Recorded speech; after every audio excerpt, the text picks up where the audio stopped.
ভোর 5টা পর্যন্ত আমি যা প্যারাসিটামল খেয়েছিলাম, আমার জ্বর কমছে না, জ্বর নামছে না কিছু। একদিকে অমৃতা বলছে ও তোমাকে ছাড়া থাকতে পারছে না, কান্নাকাটি করছে, না খেয়ে আছে, কত মার খাচ্ছে বাড়িতে। আবার আরেকদিকে তোমারও জ্বর, শরীর খারাপ, কিছু খেতে পারছো না। এগুলো কি ব্যাপার দিদি?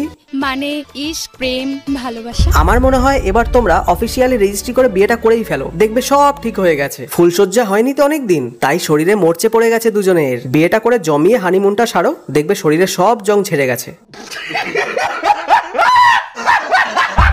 কাজ হয়ে গেছে, সবকিছু রিভিল করে দিয়েছি।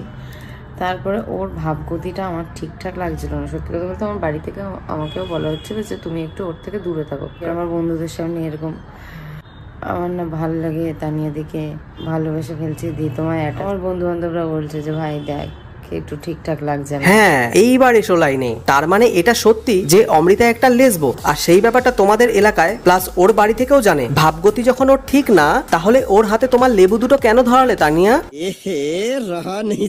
সেই জন্যই তো অমৃতা আজকে পাগলের মতো অ্যাক্ট করছে। ওর যেই জিনিসটা দরকার সেটা তো তুমি ওকে ভাড়া বাড়িতে থেকে ভরপুর দিয়েছো। এখন বেড়ালের মুখে মাছের স্বাদ লাগানোর পর আর বিস্কুট খাবে না ও। না না, কাজটা ঠিক হয়নি।